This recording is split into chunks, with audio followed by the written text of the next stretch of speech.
Most of the plot of the book has to do with the whole dueling young magicians, but there's a secondary plot that has to do with a young boy named Bailey, who hails from Massachusetts.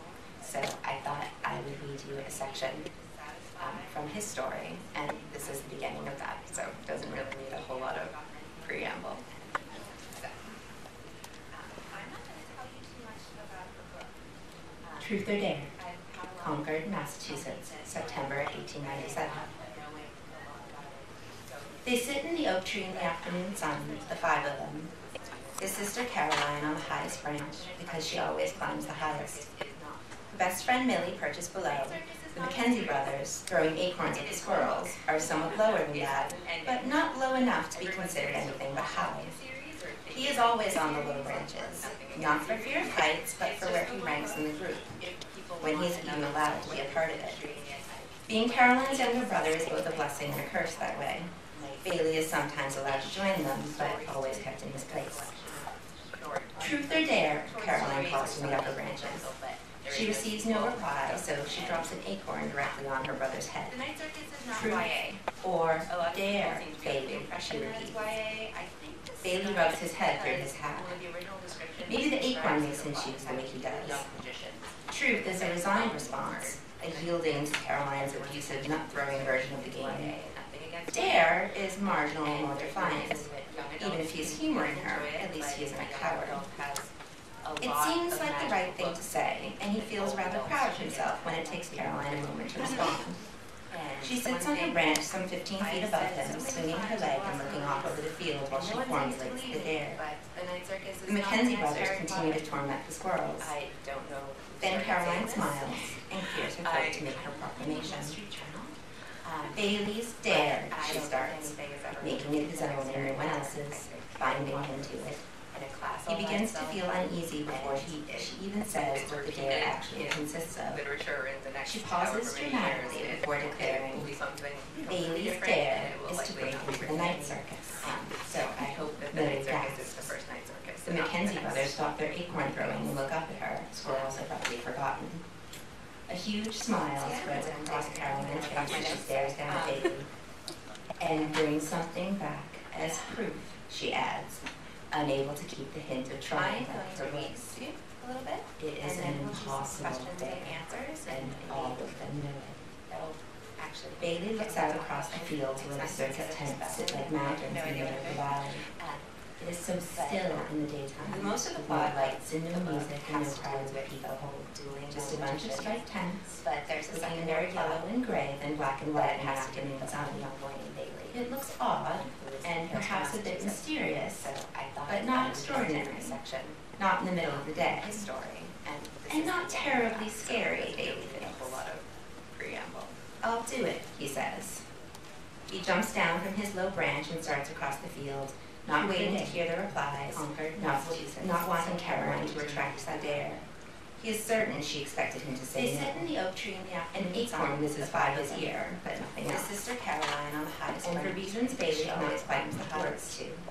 Best friend Millie perches below. The Mackenzie brothers, throwing acorns at the squirrels, are somewhat lower than just as it did, but not low enough to be considered. He was not quite 6 years old.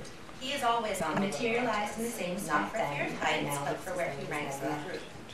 When he's as though nearly invisible for the 5-year period. Being Caroline's younger brother is both a blessing and a curse that At the age of not quite 6, he was not allowed to visit the circus, kept in his place. His parents deemed him too young. Truth or Dare, so Caroline's Dare from the upper branches. Enchanted, she receives no reply, so she drops an acorn directly. He had hoped it would stay long enough for him to age properly into Dare, Bailey, but it vanished without notice after 2 weeks. Bailey rubs his head through his young Bailey, heartbroken. Maybe the acorn now she return he does.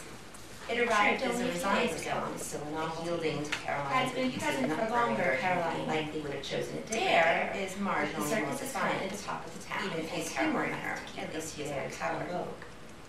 It seems like the right thing to say, and he feels rather proud of himself when it takes Caroline. It was like nothing he had ever seen. She sits on her branch some 15 feet above him, swinging her leg and looking off over the field while she formulates everyday life and wandered into the Mackenzie brothers continue to torment the squirrels. He had expected it to be a show. Then Caroline smiles, something to consider and a chair and proclamation. He realized quickly Bailey's Dare, she starts, making it his own and no one else's, binding him to it. He investigated it. He begins to feel uneasy before he even says what the dare did not know what tents to choose out of dozens of options. She pauses dramatically before declaring, hinting at the concept. Bailey's dare is to return to the Night Circus. The sting-striped pathways led to more gasps, more signs. The Mackenzie brothers stop their acorn throwing and look up at her. He found a tent full of acrobats and stayed amongst them as they twirled. A huge smile spreads across Caroline's face as she stares down at Bailey. He wandered through a tent and brings something back as Bailey stared, she adds, unable to keep the hint of triumph out of her voice. Even the food was amazing. It is an impossible day. And caramel so dark they appeared almost blackened but remained light and crisp. Bailey looks out across the fields where the circus tents sit like mountains in the middle of the valley.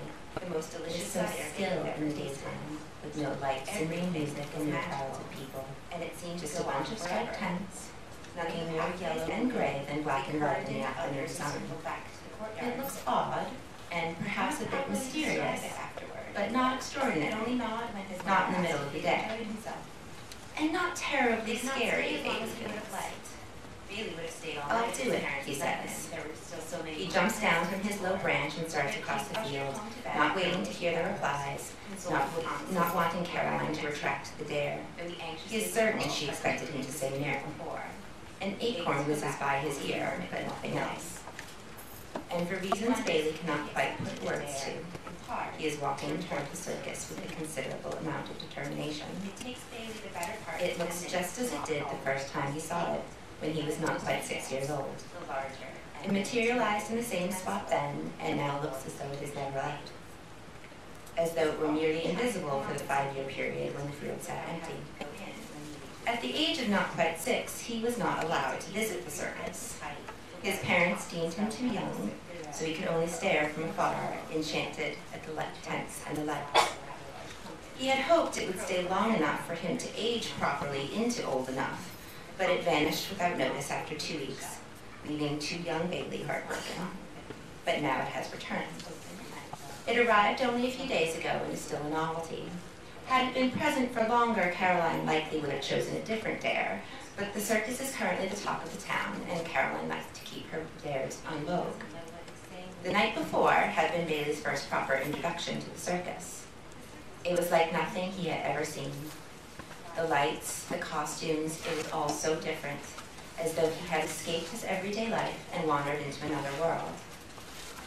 He had expected it to be a show, something to sit in a chair and watch. He realized quickly how wrong he was. It was something to be explored.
The